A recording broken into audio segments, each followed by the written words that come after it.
You're listening to another episode of the Young Investors Podcast, so sit back and relax as myself, Brandon, and my buddy Hamish discuss the latest in the world of finance and stock market investing. Now, a quick reminder before we get into the podcast is that nothing in this podcast should be taken on as personal financial advice. If you're ever unsure about your finances or investing and you need some help, make sure you reach out to a qualified financial advisor. But with all that said, let's get into another episode of the Young Investors Podcast. All right, guys, welcome back to yet another episode of the Young Investors Podcast. Hamish Hodder's down in Melbourne, as always, joining me. What is going on, my friend?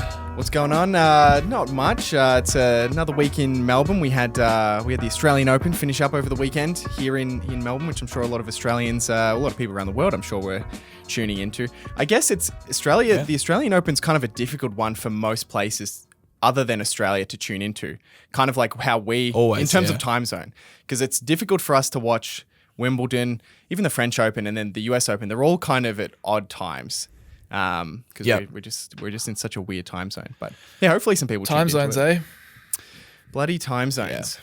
Wouldn't it just be convenient if we were all everyone around the world was on the same time zone? You know? Yeah. We just line everybody up. Everybody has to live in the same time zone. Yeah. Or we could just have our time zone and everyone just has to abide by it. So they have to wake up in the night, and they just have to go to sleep during the day. I like that idea. Just to conform to our time zone. I think that would be the most logical thing for everyone to do. Yeah. I've done a couple of interviews or meetings with people in America that have been at pretty gnarly times. Yeah. It's always very, very late at night or very early in the morning. Yeah. We've probably done a few podcasts like that over the years. Yeah, it's always US is always one person's at 8 a.m. and one's at 8 p.m. or something like that, or maybe that's pretty much. It's difficult. But how's Canberra? How's Canberra treating you? Yeah, Canberra's good. Canberra's treating me well. You know, I do like it here. Everyone hates on Canberra, but it's a good place to live. But no news of any interest. I'll be in Melbourne this weekend, so we're going to hang out on Saturday, right? Yeah, you're coming to visit me. Just to talk about our personal life in the middle of the podcast. Yeah, so I'll meet you in the city. So you want to meet on the corner at 8 p.m? At 8 p.m. on Saturday night. Yeah, exactly right. You're going to be getting the 716, but no. Yeah. Just organize is that the address? Yeah. Reservation under Hamish Hodder. Yeah. Okay, cool. We'll go on a nice little dinner date or something. Yeah. Have a couple of wines and look longingly into each other's eyes. Couple of orange juices. Yeah. A couple of orange juices. Sounds good. All right, what the hell are we talking about today? We've... Meta. I didn't see Meta earnings. They came out this morning, didn't they? Yes, so we've got Meta this morning. I'm going in blind. Sometimes we get Meta and Alphabet, but we didn't have that, so I can't do the side-by-side, unfortunately. But we'll do Meta today, and then next week we'll do Alphabet, which comes out tomorrow for us recording this, although it will already have been out. Interesting earnings report. Definitely mixed. And the stock was up a lot, so investors were happy about it. It'll definitely be interesting to go through that. We've got the Fed meeting happened overnight, where they announced their latest rate hike. So that'll be interesting. What have you got for us? I'm going to talk about. I actually kind of saw this news story, didn't really look into it too much, and then I saw a video today by Richard from the Plain Bagel talking about all the Adani stuff that's going on right now, and I found it really interesting. So I watched his video and I had a bit of a look into it. So I'm going to talk about what's going on with the Adani group, because there are some very big allegations around that collection of companies. So we'll talk about what's going on there, because that is wild what's going on there. Trump, he is being allowed back on Facebook and Instagram. So we might talk about that. Wow. Eurozone inflation as well. We'll talk about that just quickly at the end. And then I hope we can get to more Q&A questions today. I do hope, because I feel like we haven't done a solid block of Q&A in quite a while. Yeah. Building up. So we'll do that. Yeah, for sure. We'll try and sneak a few in. Easy. Today's episode is sponsored by Sharesight, which is an application you can use to track the performance of your stock portfolio. So you can bring in all of your trades either automatically by connecting your broker, or you can download them using Excel or do them one by one. And when you do that, it will track all the gains and losses in your portfolio. So capital gains, dividends. If you have dividend reinvestment plans on your ETFs or individual stocks, it will do those calculations for you. It tracks currency gains if you're buying shares internationally or hold foreign currencies. I've mentioned this a bit, but that's a big one at the moment. If you're Australian buying stocks in the US, or you're an American buying stocks in Europe, or whatever it is, there's been a big fluctuations between currencies, and that's likely to continue with a lot of central bank policy being changed in Europe, in the UK, in the US, and Australia. So being able to track currency gain is a massive one. It's a massive kind of unseen cost or gain in your portfolio. And then you can also use Sharesight for when it comes to tax time. So Sharesight generates up to 12 different reports that can be used at tax time to work out things such as capital gains, dividend income, the diversity of your portfolio, and a bunch more. And at the moment, you can try Sharesight for free by heading over to sharesight.com/young investors. That's site spelled SIGHT, sharesight.com/young investors. So use that link. You can sign up to a free plan and you can track up to 10 holdings, so stocks, ETFs, bonds, that kind of thing, for as long as you want. So it's a free plan. Go check it out if you're interested. But if you want to sign up to more features, more reporting, and you can also benchmark against the S&P 500 and that sort of thing, then you can sign up to a more premium plan using that link, and you'll get 4 months off an annual subscription. So go check it out, sharesight.com/young investors. And as always, thank you to everyone who has signed up using that link and is supporting the podcast. Woo! Hamish, where do we start?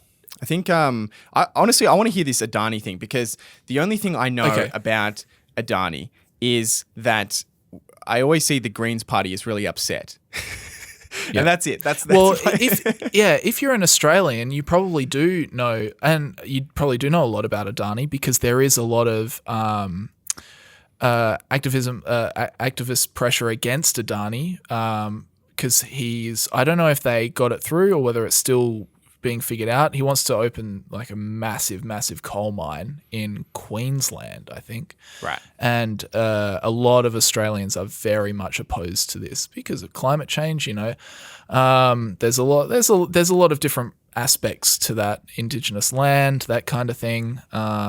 As well. So there's a lot of problems with that. But Australians might know who Gautam Adani is, but I think a lot of people maybe in the US or even in the UK maybe have never even heard of him. But he's I think he's Asia's richest man. I think really? Okay. This is. By the way, I do have to say massive shout out to Richard Coffin from the Plain Bagel. A lot of this info was sourced from his video. So it was apparently last year he was saying that Gautam Adani was briefly richer than Jeff Bezos. Wow. That's crazy. So obviously not now with all the stuff that's been going down. But essentially Adani is a collection of, I think, 7 publicly traded businesses, and what they do is it's diversified. Obviously, 7 different businesses. This big group that mainly deals in transport, logistics, energy, so gas, coal, etc. Airports, they're dabbling in airports now since 2019. They have a cement company as well. So they're a group, but generally speaking, they're mainly to do with energy. So they're like a massive diversified business.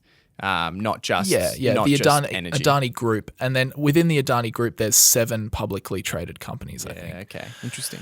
But anyway, so what happened was on the 24th of January, there was this investment firm called Hindenburg Research sent out a tweet saying, "Soon we will release a report on what we strongly suspect to be the largest corporate fraud in history." And they just tweeted that out, and the tweet just popped. Now, before I go any further, I do just want to say that Hindenburg Research is an investment research firm with a focus on activist short selling, founded in 2017. So beware that these guys are activist short sellers. So when they release a report, note that they are probably quite short. Yes. But anyway, on the 24th of January, later that day, they did release their report on the Adani Group, and it was basically just this massively long report which went through example by example And it just accuses Adani of massive just fraud, just stock price manipulation, earnings manipulation, just fraud. And it's pretty crazy because they draw on some very big examples. And so the report was broken down into a lot of different parts. So the first part was talking about how offshore funds and shell companies and they actually own these offshore companies own a significant stake in Adani, and then that relationship just isn't publicly disclosed at all. So these offshore shell companies, none of this is disclosed, and these offshore shell companies have like some of them 89% all the way up to 100% of their assets just invested in Adani's companies, and just none of this is disclosed. And the problem is that these companies actually make up, within these 7 publicly traded companies, they make up like between 30 and 47% of the trading volume of these companies. Oh my God. I wonder who owns those offshore accounts. No, I'm not. Exactly. But it's like that's the only thing they do. That's all their assets. Yeah, that's a stake in Adani. But they make up between like 30% upwards of 47% of the trading volume of these companies. Yeah, that seems It just odd. seems not right. It just seems not right. So there's obviously a lot of questions then being raised about stock manipulation, because that just seems bizarre. Like, why is there so much trading volume from these companies that seem to just own Adani? Anyway, but it is kind of fitting because basically the whole Adani family, it's one of these companies where like your brother's the CFO, your uncle's the COO. It's one of those kind of things. All the Adanis are in there. But the whole family has been accused of and investigated for fraud many times in the past. So it's not like... They don't have the It's greatest not like track this is record. groundbreaking. Yeah, it's not like this is revolutionary. The report also accuses Adani of using offshore entities to move money in and out of Adani to control its earnings. So this was this is probably the most interesting part of the report. So I think it's his brother, Vinod Adani. There's Gautam Adani, Vinod. Anyway, his brother owns 38 of these Mauritius shell companies that move money in and out of Adani enterprises. It's like, come on, at least try a little harder than that. Yeah, gee, that doesn't sound great. It doesn't sound very legal. But go on. No, it doesn't. And I want to say that obviously I'm not a lawyer, so maybe, and sometimes there are these weird kind of tax dodge kind of tactics that somehow just turn out to be legal, but I'm pretty confident that this sounds pretty dodgy. So yeah, that's obviously where the allegations of earnings manipulation come in, because they're just shoveling money in and out as they need to. Yeah. There was also discussion in the report that, quote, numerous government institutions indicate that a key source of Adani Group's early cash inflows stem from misappropriation of taxpayer funds, siphoning from listed companies, and corruption. So it goes on. And by the way, these are kind of like just key points. And then after that, they have like lots of different examples of various scandals to kind of support the evidence. Right. And what else? Yeah, they talk about how there was a severe lack of institutional interest in covering Adani, which was interesting. There's like no institutional analysts at all that cover these companies. That it just looks like they're just not going there. They just steer clear. They just don't want to touch it. And there was just they just don't want to touch it. And there's just a lot of examples of just really questionable situations of like past situations. So maybe not right now, but past situations where their accounting has just been very, very creative, I guess. Creative. Yeah, so they put out this report, this short seller report, because they are short sellers, and they asked Adani, I think, 88 questions at the end of the report that they wanted a response to. And Adani Group did reply, actually. They took the time to reply with a 413-page monster. And as you can expect, it's basically just like drowning in legal documents of this is the court, we've been here, we did this document, it's all above board, blah, blah, blah. Yeah. I wrote here as a note to myself, it's funny that because in the massively long report, they kind of do trip over themselves, Adani, a little bit, and kind of confirm that a lot of what Hindenburg Research was talking about is actually like kind of correct. Oh, really? I kind of find funny. Like they don't intentionally do that, but they kind of just trip over themselves a little bit and just confirm that some of this stuff is not false. To which Hindenburg, then put out another report saying basically like, yep, okay, yep, we gotcha. And then that's kind of where the story stops at the moment. But interestingly, in other news, just in the last couple of days, Adani has. I should say. Sorry, before I say that, I should say. So, what the hell happened to all of these Adani companies after this report came out?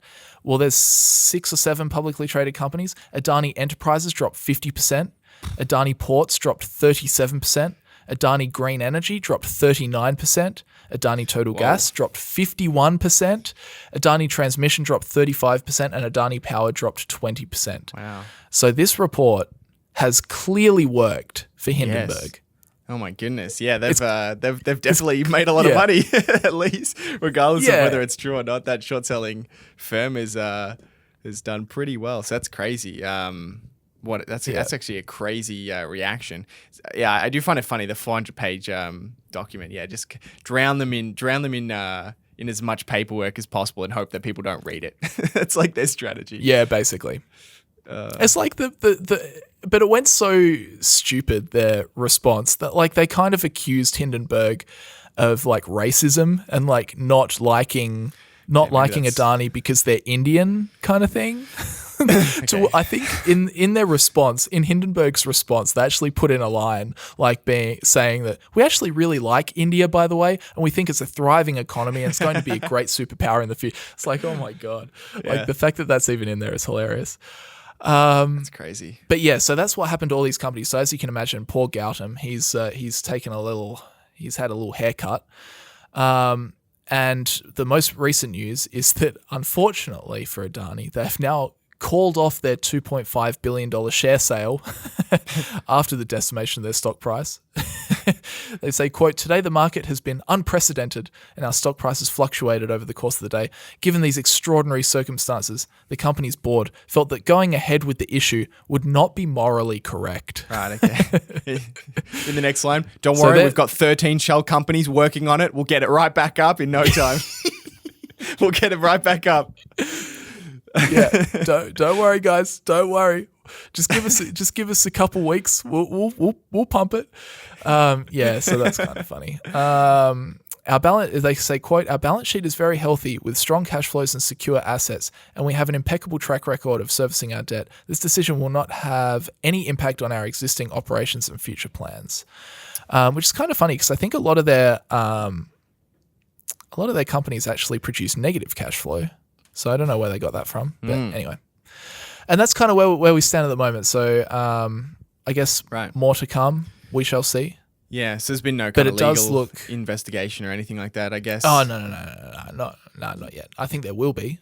I think there will be, but not yet. So if you're interested, it's actually quite interesting. I mean, I really just don't like the Adani Group, full stop. I do think I do think that they do a lot of, and there have been past examples of fraud and past examples of manipulate, and also like past examples of intimidation, like business intimidation, which I don't really like. So I'm not a huge fan of their group, but I would encourage you guys, do obviously remember that these guys are short sellers, but if you type in Hindenburg Research and type in Adani, you can just read through their report on the Adani Group if that's something of interest to you. Yeah. Anything to add there? Or no, that'll be interesting. I'll have to watch the Plain Bagels new video because he always covers these different kind of events, whether it's the Archegos collapse or the Chinese property market or whatever it is. He always gives like a really good, it's a good financial explanation, but also breaks it down in an easy to understand way as well. So I'll have to go check that out. Yeah, I love Richard. Richard's great. He's so good. Yeah, brilliant. He's just one of the genuine good guys in the finance space on YouTube. Yeah, I'm so glad to see his channel so explode. refreshing. Yeah, it's awesome. Yeah, you genuinely feel good for the guy. Yeah. And he's one of the few also that work in the industry that actually he works as a financial analyst for an investment firm in Canada. So, yeah. Yep. Yeah, no, he's very good. He knows what he's talking about. That's why I love him. He breaks it down so well, and he just knows what he's talking about, which is great. Yeah. Anyway, love you, Richard. All right, should we let's talk about Meta a little bit. Let's move on. So Meta reported their quarterly earnings, long awaited, especially since the stock's not had such a crash hot year over the past 12 months. It's down quite a bit, I think 60 or so %, maybe a little bit more. Expectations were certainly numbed down a little bit over the past year or so. There was a lot of anticipation for this report. So in terms of quarterly results, revenue came in at $32.2 billion, which was down 4% year over year, which was to be expected. And they actually beat on revenue from what was expected in the quarter, but was still down year over year. In terms of kind of what drove revenue, so of course one of the key drivers is of course how many users they have on their platforms.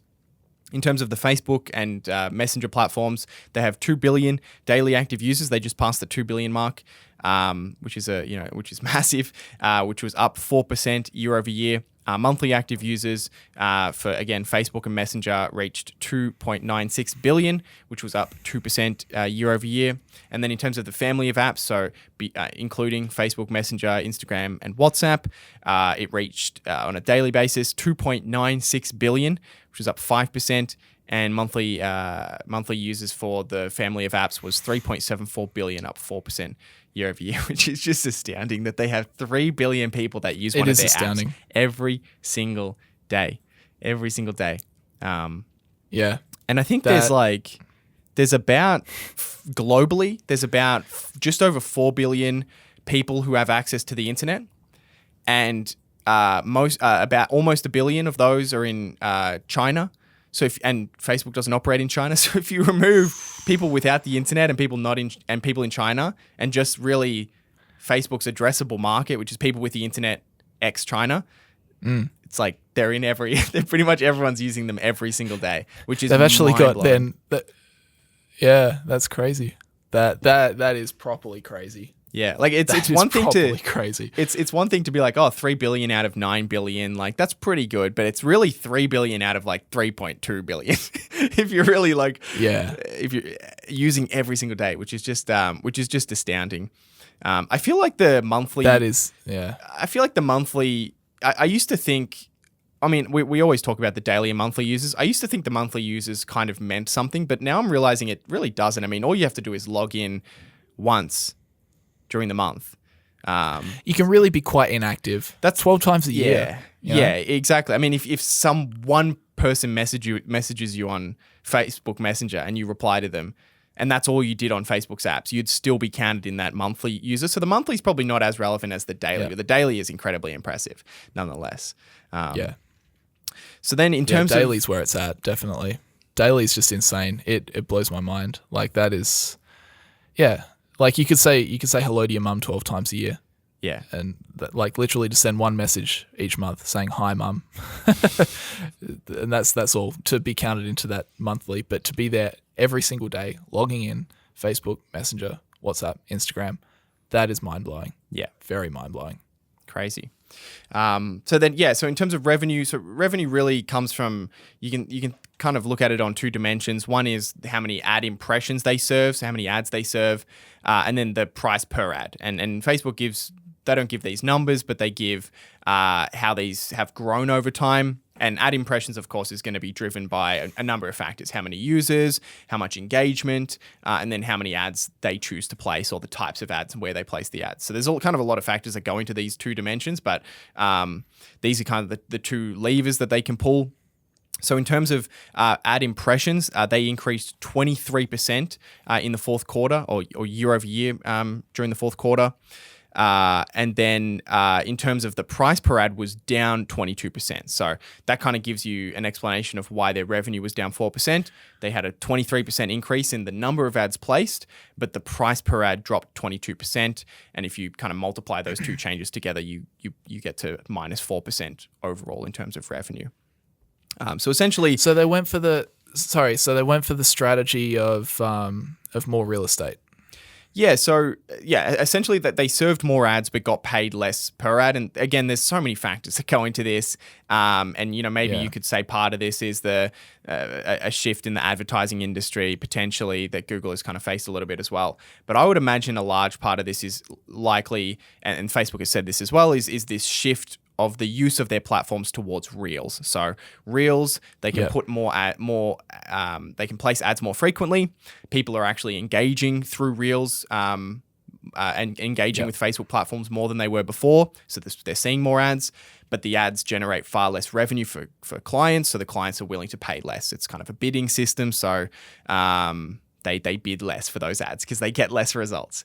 It's just kind of a shift in the dynamic of their site. And this has been going on for a little while. And I think I didn't actually listen to the earnings call, but someone messaged me and said that on the earnings call, Zuckerberg indicated that they think that they've still got a way to go in terms of monetizing Reels. So they think that while this dynamic is playing out in the short term where they're having a lot more impressions, but they're getting paid a lot less and the result is less revenue, they think that will shift more positively over time. Hope so. It is a tough spot to be. Like, that makes perfect sense how they're being able to show way more ads but getting paid less. It's just more people are just flicking through Reels. Yeah. But I just don't... I don't understand how they make better monetization of Reels. I mean, that's why I don't work for Facebook, I guess. But I just think it's always just going to be very low engagement on ads because it's so you're there for a short hit.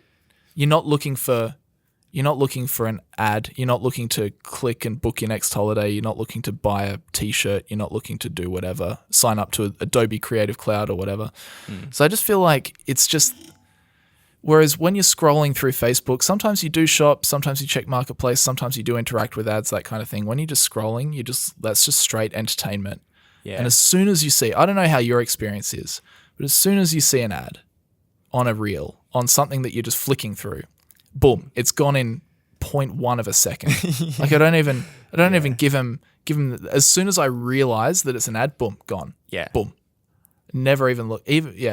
Maybe that's to do with maybe the ad targeting for me isn't good enough yet where I actually stick around. Yeah. But I don't know. Yeah. I mean, I've seen some good ads, which kind of the best ads on Reels are the ones that trick you into thinking you're watching a reel. A reel. and so exactly. you've watched 10 seconds of it before you realize it's an ad. But it is just a completely different ad experience. It's very different from television ads, which are quite a bit longer. And, maybe you're not really paying attention. You mute the ads because there's a long ad break. That's even different to YouTube, where you're probably going to watch the ad, at least paying attention to it because you want to click the skip button. So you're actually kind of paying attention to the ad. There's all these different, and then you've got search ads where you're actually searching for something, so it's actually giving you what you want. It's not an intrusive ad. Well, sometimes it is, but a lot of the time, if you're searching for clothing or whatever, it's putting you in front of big brands that are wanting to advertise for what you're searching for. So there's just all these different ad experiences, and yeah, they monetize at different rates. They have different effectiveness, how effective they are, and the frequency of how often they can be placed is different. So it will definitely be an interesting dynamic to see, how that plays out. As I would imagine, more people spend less time on other parts of Instagram and other parts of Facebook, and just more times in Reels. So it'll be interesting.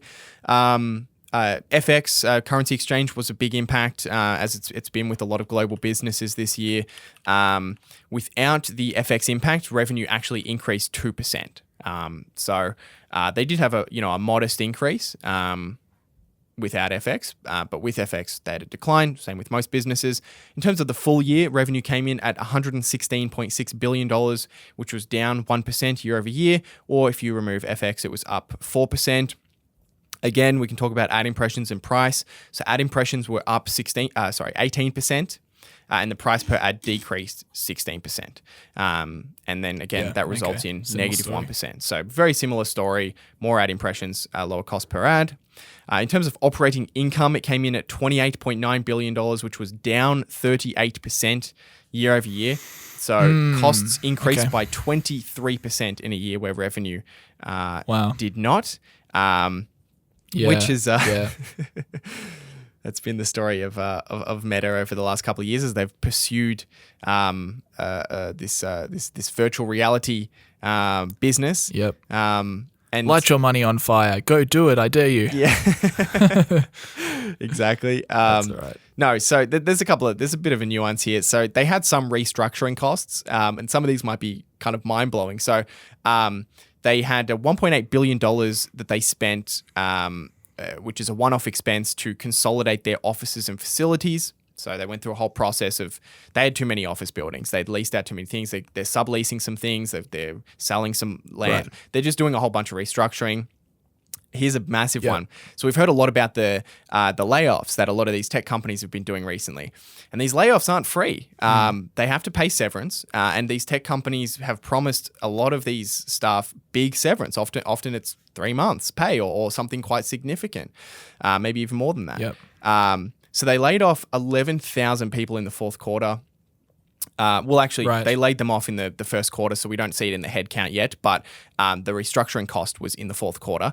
They had $1 billion in severance that they paid to layoffs. $1 billion, which is enormous for like 11,000 people. Yeah, so I believe, is that right? I believe that was for the 11,000. I believe so. I'm not sure if there's actually more than 11,000 that they may have laid off in the fourth, in the combination of the fourth quarter and the first. I'm not actually sure. But yeah, $1 billion. Otherwise, that's like 90 grand per person. That's insane. Is that what it comes out as? 90 grand? Well, yeah, I think so. Yeah. That wouldn't be that crazy because it's pretty common for them to pay 3 months severance. But yeah, I guess 90 would be kind of crazy. A lot of these people are highly paid at Meta as well. So that's the thing. Yeah, a lot of these are very well paid, very well paid tech people. Probably not 11,000 people are paid that high. So there's probably some other stuff in there that would be kind of crazy. But even still, just the fact that there's $1 billion in severance is like it's mind blowing. Yeah, so it's. Can I have a share of that? I'll get laid off. Can I be a part of that? Anyway. Yeah, so I mean that's something I hadn't really thought too much about with all of these layoffs. Is they're not free. It's not like they just get to lay people off. I think a lot of people just think, oh, they're laying people off, so from a business perspective, they got lower costs now. But it's like there's a big kind of there's a big cost if they have to do that. It's not like cost to everything. Yeah, it's not free. Without the restructuring costs, expenses still rose 16%. So not as bad as the 23, but still 16%. And it's mostly going to be related to R&D for the metaverse, for putting us into the digital world, which is not going all that great for them so far. Which it's not expected to make money thus far, but taking a look at their Reality Labs segment specifically, they lost $13.7 billion in 2022, which is a little bit of money that they lost. Just a smidge. Just a smidge. They lost. Here's a stat for you. So they made $700 million in revenue in the fourth quarter from selling headsets, and they lost $4.2 billion. So $700 million in revenue for $5 billion in expenses in a quarter. So it's quite a lot to spend. That if you give me $5 billion, I think I could get $700 million back. Interesting though. I'm actually surprised that they sold $700 million worth of headsets. That's interesting. Yeah, it's kind of sad. I think it was like 0% growth. It was pretty much flat year over year.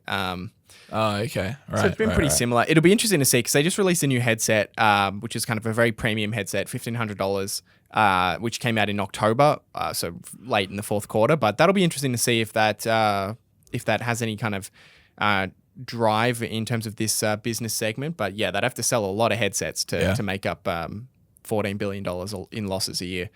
That's a lot of headsets. Yep. It just needs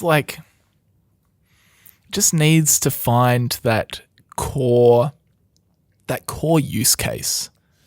I think that's what it needs. It just needs the core use case. The VR headsets, they need a core use case that's applicable to most people.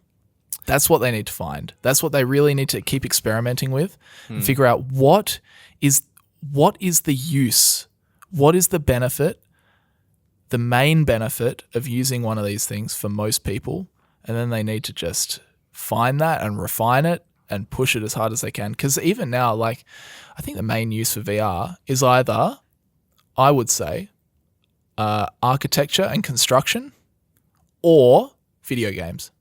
Yeah. It's a small subset of people. Yeah. I can understand, for example, the technology where it connects to your phone, or maybe it's its own device, and you wear the glasses and it overlays information. Like, look at the building. This is, New Money headquarters. This is Woolworths. Or it can overlay a map. So I need to get to, I need to get to Coles. And it's like, okay, directing you to Coles. And it has an overlay of a map or so. I think that could be very useful. Yeah. I like the idea of the translation stuff, where if you're talking to someone in a different language, you get like a translation coming up. But I think it just needs to find, like, why are people going to use it? Yeah. Why are people going to use it? And it hasn't quite found that yet. Yeah, it's I don't know. It's very strange. Because it is relatively expensive, and I don't think people really know, or people don't really know what you can do with it. There's probably, if you bought one, you could probably find a significant amount of stuff to use it for, especially if you work from home, that kind of thing. You probably get a good amount of use out of it, but it's hard to bridge that gap as for people to understand whether it's something they need, especially when it's so expensive. And they just increased their regular Quest Pro headset by $100. Right. So, they're not getting cheaper. Which probably isn't going to help sales. No. Yeah. So yeah, that's kind of where their business is at the moment. But yeah, they're working on a lot of cool stuff, and I hope that the billions of dollars they're putting to work is going to kind of compound into a very rapid increase in technology. I was talking to you about I think on the podcast how they've basically made this wristband now where you can control the VR headset or a phone with basically your mind. Like, you can just think about moving your finger, and that's something that is not going to come out for commercially for probably a couple of years, but you can look this up on YouTube if anyone's interested. It's just like a little wristband, and he was able to play games where you could swipe left and up and down, just basically by thinking about moving his finger, and it kind of detects the electrical pulse in your wrist. So stuff like that is really cool, and this is obviously what their money's going into. So props to them. I'm not going to invest in the company, but I'd love to see where the billions of dollars are going. It's going to be really interesting. Yeah, I don't know. At what point? This is the question. At what point does Zuck either say, you know what, this isn't working? What point does he demand a business result from Metaverse? Or is he just going to run Facebook into the ground in pursuit of a Metaverse product or project just because he's super wealthy and he kind of likes the idea? And he's just cocky and he backs himself. Well, that's the bit that's so exciting for an outsider like me to watch, because he owns all of the voting shares basically. So there's no one who could stop him. which is really unique. Most companies, even if a founder owns 30% of the company, if he starts doing something like this, the other shareholders can get together and force a change. Whereas this is a situation where nobody can get him out. So what Zuck wants, Zuck gets. And I genuinely think he is willing to spend every dollar to make this work, which I think is great because I believe in it long term. I don't know if he'll get there or what it looks like or the execution or anything like that or how much money it makes and whether it's worth sacrificing this hugely profitable social media business. But I get the feeling that he would much rather bet his legacy on this new business than to go down as the guy who made Facebook, which a lot of people, a lot of people don't look at him favorably. It's a bit tainted anyway. Exactly, for creating kind of this monster that has morphed into everybody's lives. Not that I think it's necessarily a bad business. That's just the perception from a lot of people, and maybe 100%. Maybe Zuckerberg wants to kind of build something that that kind of goes in a different direction. But we'll see, I guess. They announced a $40 billion share buyback program, which is great. Yes, that's okay. That's interesting. So yeah, the thing is though, the stock's been down massive last year, and last year was their smallest share repurchase year. And I just wonder, from a value investing perspective, why? Why wasn't last year the year where you spent a huge amount on share repurchases while the stock was $100 a share, $90 a share? They actually slowed them down significantly, which is unfortunate. But they're going to ramp it back up, which of course investors were very happy about. And the stock was up a lot, I think this morning, 15% or something like that in after hours. This is the thing with value investing. I mean, it's so important to watch your valuation and not just invest just cause, like at whatever point. Because I'm looking at the stock chart now, peaked at like $380 per share in September 2021, then fell 76%. 76%. November 2022 was down at $90 per share. 90. Yeah. $90 per share. And now, since then, I mean, it's still down. So from peak to where it is now, it's still down 60%. It's down 60%. But from its bottom, it's up 68%. So it's like, it just makes a strong case for really, taking advantage. Like if you're seeing a margin of safety there, just flip and grab it. And I mean, especially they've announced the buybacks now, so they're obviously willing to repurchase stock. It's one thing if they're not willing to because they want to save money to invest in other things, but they're clearly willing to spend billions on share repurchases. So why do it now that the stock? Yeah, you're right. Like it's off the bottom 60 something percent, maybe a lot more than that now after including the after hours. Like why would they wait? I mean, I was just talking generally about just general investors not even thinking about stock buybacks. But yeah, you're absolutely right. Why did they not even just see, hey, look, hey Mark, our stock's $90 per share. You wanna like do a buyback? I'll think about it maybe in a bit. But even still, I mean, I haven't valued Facebook recently or Meta recently, but still down 60%. It's 153 USD per share. So they're probably not wasting money doing a buyback even now, even after the stock's gone up like 60 whatever percent. Yeah, I mean, we've certainly seen as well a lot of what a lot of people predicted, which was that, we had at the top of the S&P 500 these very profitable tech companies, but with huge growth expectations and very high stock prices. And for a long time, 2017, 18, 19, I heard a lot of investors saying, this basket of businesses can't grow like this forever. And we've really seen, that's really come full circle now. I mean, if you look at Facebook's down 70%, Netflix came off from its peak, I think 80 or something percent. If you went, top to bottom, Google's down 30%. So, these are big falls from the top. Tesla was up the top end of the S&P 500, fell 70% as well, 60%.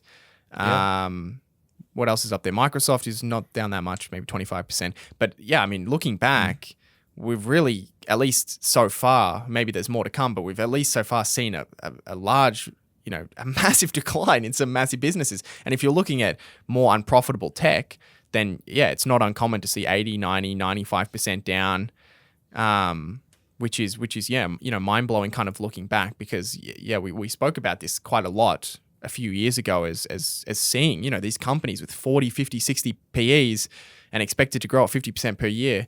That's these huge expectations. We've seen a lot of that come in.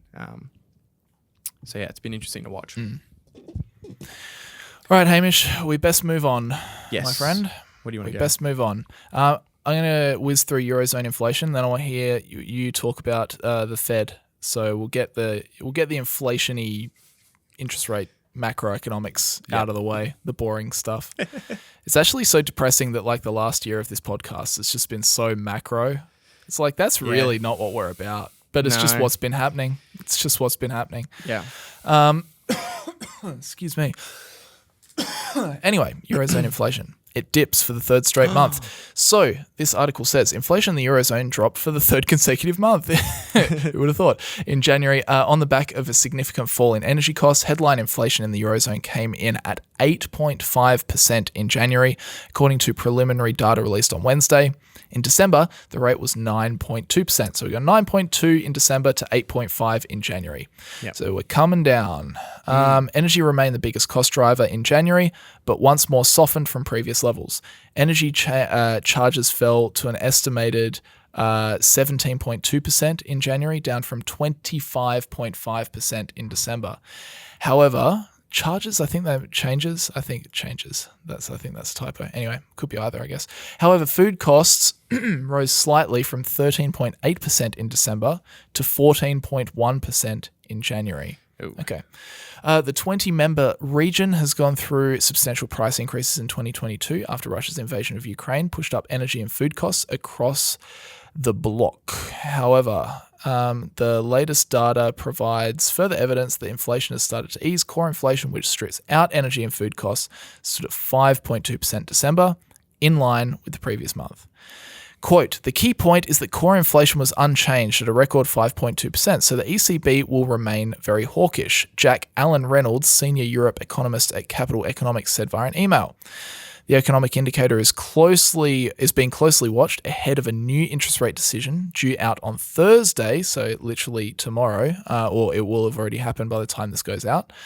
From the European Central Bank, higher inflation has led the ECB to raise rates 4 times in 2022, and market expectations point to at least another 2 increases in the coming meetings. Quote, the upshot is that the larger than expected drop in headline inflation won't deter the ECB from raising rates by 50 basis points tomorrow, Alan Reynolds said. Yes, I would tend to agree with that. Market participants will be looking for clues on the central bank's next steps. The main ECB rate is currently at 2%, but market expectations suggest an increase to 3.5% by the end of the first 6 months of the year, according to Reuters. So, there you go. Headline inflation's coming down, core inflation's staying the same, and the ECB is raising rates. Any thoughts on that? I mean, it's just kind of, not really, but it's kind of crazy that their inflation was at 11% just a few months ago, and the central bank rate is at 2%. It's just like the disconnect between those two is mind-blowing. And it is good to see that it is kind of naturally coming off. The energy prices are improving, it seems, without really the need for the central bank to have done major interest rate increases. But yeah, it's definitely a different story to other places around the world where, like the US was very quick on their rate hikes, or at least relatively to other places. Yeah. So yeah. And what is the US Fed funds rate now? In a perfect segue to what you were going to talk about. Yeah. So they the Fed they had their FOMC meeting, and they raised the rate by 25 basis points, 0.25%, which was expected, which takes the range to 4.5 to 4.75%. It's the 8th increase since March of 2022, which was only 10 months ago, when the rate was 0.1%, which is crazy how quickly they've actually jacked up rates. When you think of it like that, 10 months, 8 increases, it's almost at 5%. Powell said inflation data received over the past 3 months show a welcoming reduction in the monthly pace of increases. He went on to say, and while recent developments are encouraging, we will need substantially more evidence to be confident that inflation is on a sustained downward path. He also said, we can now say, I think for the first time, that disinflationary process has started, while also noting very premature to declare victory or to think that we really got this. Again, he's kind of balancing his thoughts there, indicating that they're still going to be doing rate hikes. He said it's possible that the funds rate could stay lower than 5%, but he also said it's unlikely that the Fed would cut rates this year unless inflation comes down more rapidly. So this kind of hope for rate cuts later in the year, I think, looks pretty grim at the moment, which is what the market kind of expects, but we will see. Definitely probably expect, I guess, another 0.25% rate hike next month to get them to 5%. And then from there, who really knows what's going to happen. And next week, we'll get the RBA in Australia. Will tell us what they're going to do. And considering our inflation is the only one out of the major countries which is going up, I think we're probably going to see a rate hike that's probably 0.5% or higher. Mm-hmm. Yep. Yeah, it's crazy how so many people, I mean, it makes sense, but just talking to people, like I went to a party and just like talking to people about interest rates because they were new home buyers, and just some people just don't know. Like they just don't follow, they just don't know what's happening with interest rates. They're like, oh yeah, no, we think that that's probably it for interest rates. That's what the banker told us, so we signed up to this mortgage. No, I don't think the interest rates are going to go up anymore. It's like, really? It's just crazy how a lot of people just don't really know about the interest rates and inflation and what's going on at the moment. But anyway, yeah, it is interesting because I think at a basic level, well, obviously we don't know what's going to happen with rates at all, but at a very basic level, with inflation where it is, and as long as it's above the target, you should expect the central bank to keep raising rates. That should be the expectation. Maybe they don't. Like maybe they don't. But if they don't, and you have a mortgage, then you don't. That's great. That's just good news. You should kind of be protecting against the downside, which is, we've seen inflation stay sustainably high. It could continue to be sustainably high, which means every month we could continue to see 0.15, 0.25, 0.5% rate hikes. And you can kind of plot that out over the course of a year and see, where we might be and what does that mean for your mortgage. But yeah, that's like the minimum you should understand is that, yeah, inflation is still very high. So there should be no expectation that over the next few months, all of a sudden rates are going down or are flat, at least. That would be kind of my understanding.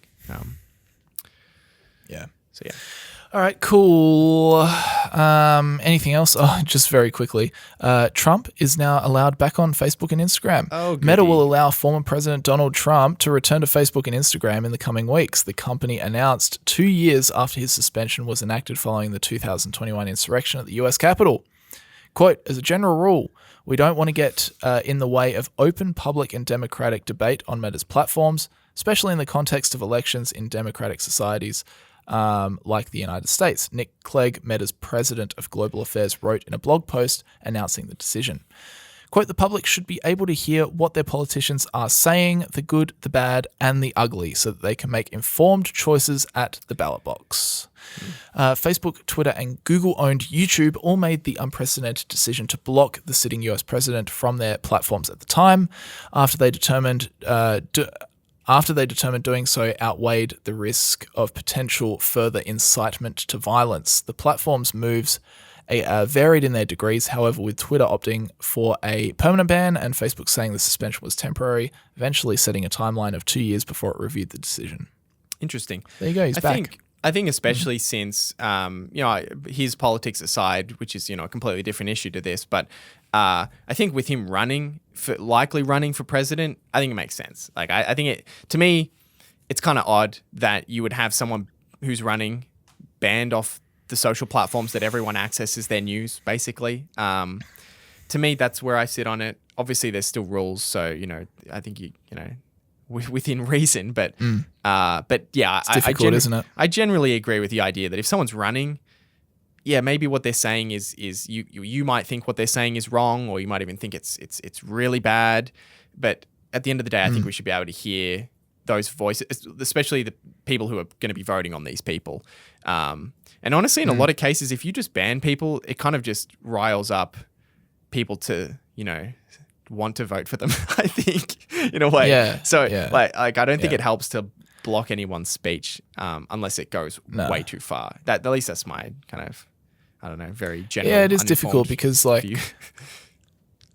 No. I think what you say is correct. But there's also the case of you obviously want to keep your platforms clean and healthy and not discriminatory. Yeah. But say a politician did say something discriminatory on one of their social media pages.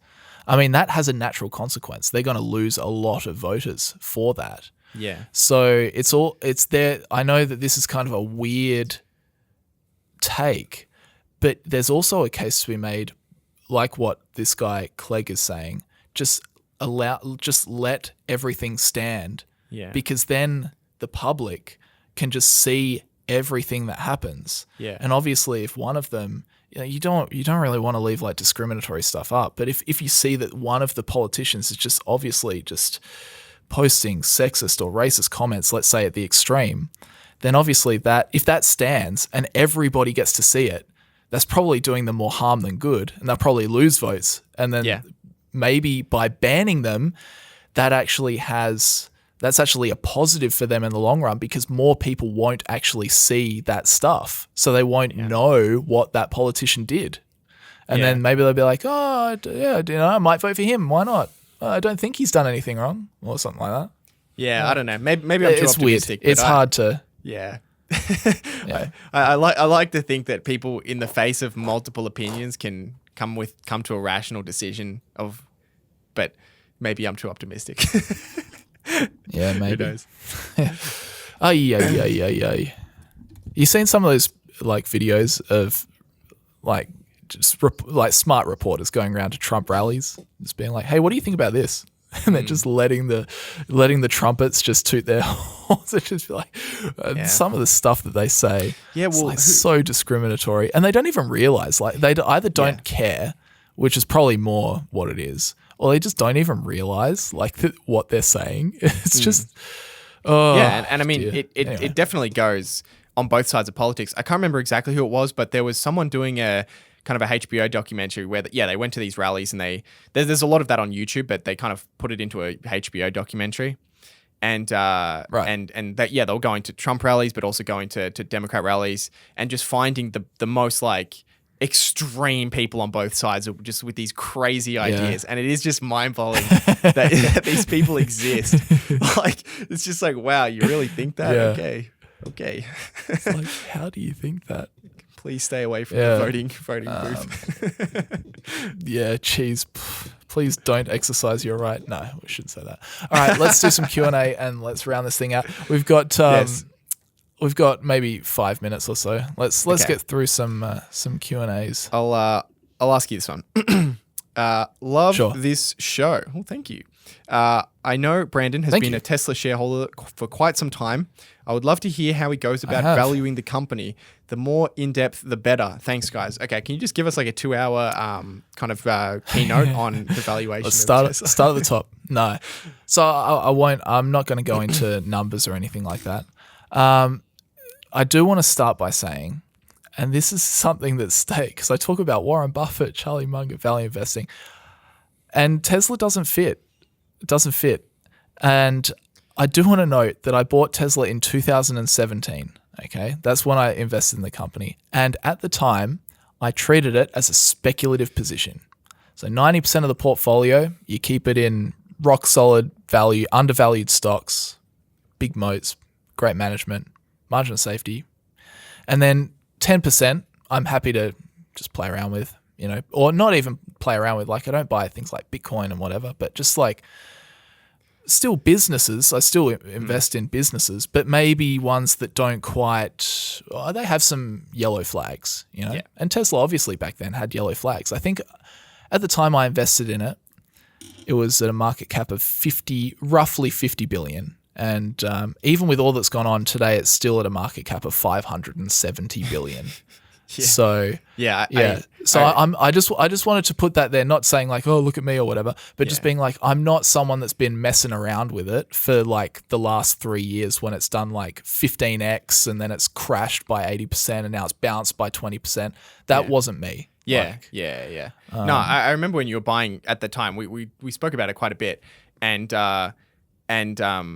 yeah, like I think at the time, like the company had like quite a lot of debt, and there was large questions about their ability to finance their debt. So you've essentially been paid for the fact that Tesla overcame those challenges, and massive, and they kind of met the huge expectations that were there for the company. Like props to them. Like there were massive expectations that they were going to get to 1 million vehicles at this time, and they did it.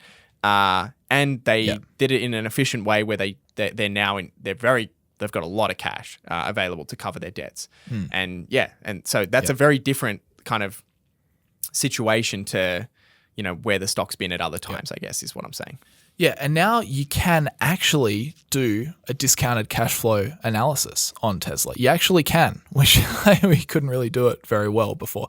But I would say, for those that are interested in valuing the company, I would say, please stay conservative, because you know what Elon's like, and yes, we love him. Well, at least I do. Maybe you don't, but I love him because he's always optimistic. He's always thinking about the next thing. What can I do? I don't care what other people think. I want to build a humanoid robot. I want to do self-driving cars. I love that he thinks like that. But we got to acknowledge that a lot of these projects are a very, very long way away if they come to fruition at all. Being the realist, it's always good to be the realist, not the idealist. Yeah.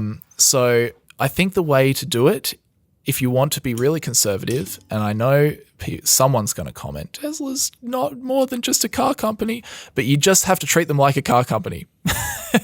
So you just have to base your discounted cash flow analysis on vehicle sales, not on full self-driving. You can do that. You can do that as like a what could this be, but definitely the discounted cash flow that you would trust is you would pick your growth rate that's just related to auto sales, because when you look at that is right now when you just look, don't forget about what Elon said. You just look at the financial statements. That is their business. They just sell cars. Okay, right now. Okay, don't at me. Please don't at me. But that's the way that I would do it.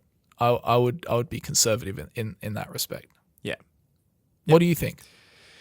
Yeah, I would agree. I'd agree. I think you're right. I think that it from the time you invested, I think the situation is very different for the company. It's no longer at risk of bankruptcy. It's profitable now at a consistent basis. Yep. They're a very much more established car company globally as well than they were 5 years ago, 6 years ago when you invested in the company. So a lot of the uncertainty has been reduced, and the stock has run up because of that, which is so you being invested pre that is kind of a big part of why you've done so well in the stock. So going forward, I think it's going to be a lot about whether they do continue to match those massive expectations. They've done it for 5 or 6 years. And I mean, they've done it for much longer than that, but especially the last 5 or 6 years, the expectations have been huge. And now it's a question of, okay, does that continue? And it's not going to continue forever, at least the auto part of the business. So I think it's a difficult one to invest to assess.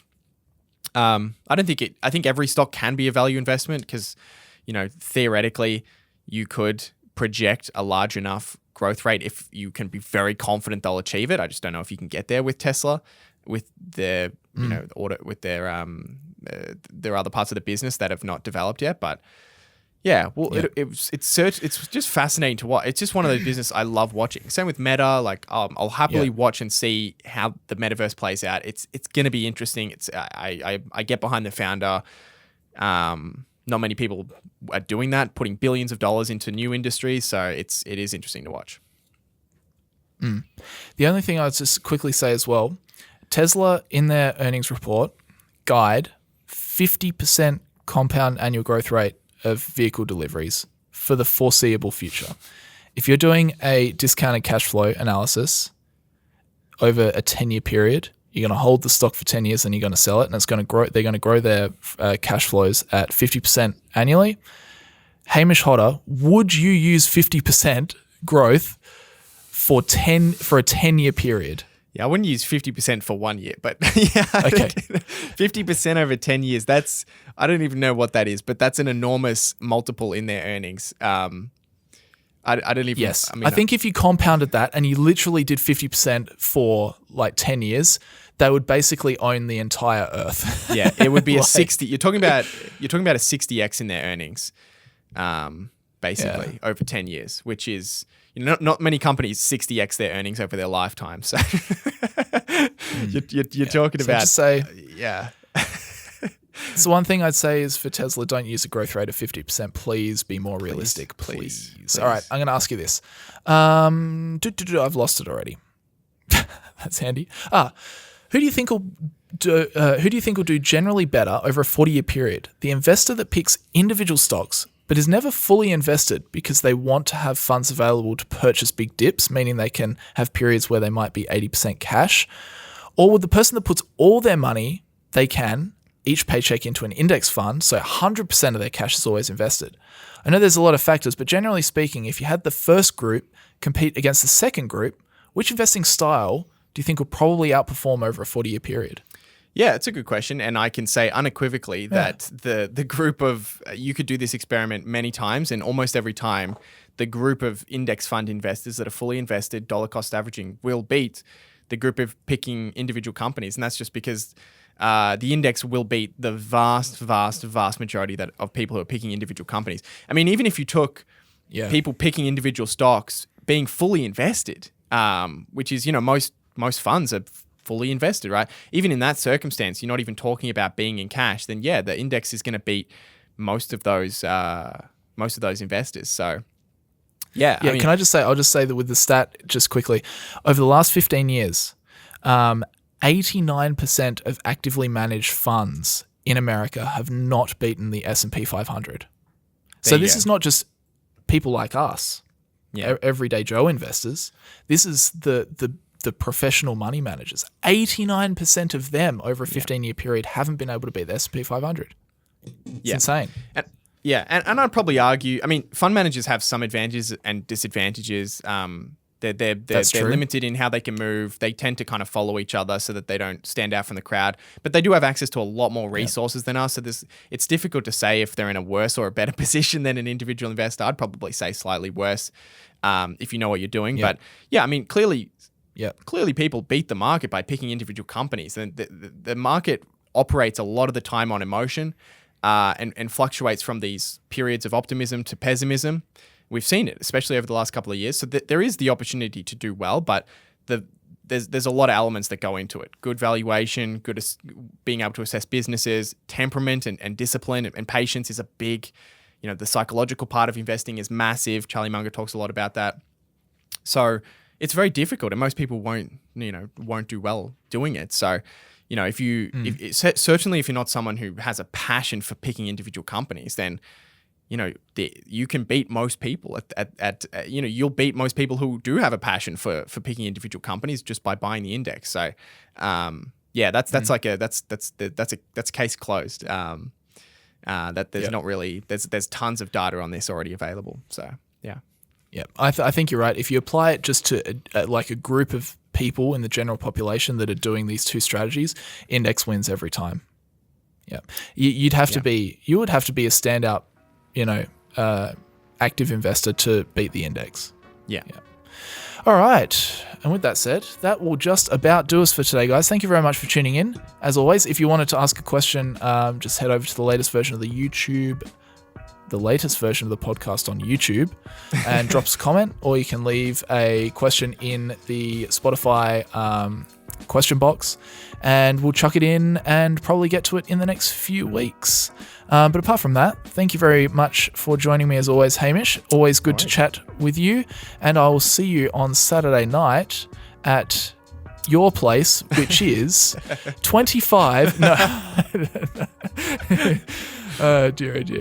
No, that's. But I'm looking forward to catching up. We'll have a couple of bevies and have some food on Saturday night. It'll be good. Looking forward to it. All right, guys. That'll do us. We'll see you guys next week. See you guys.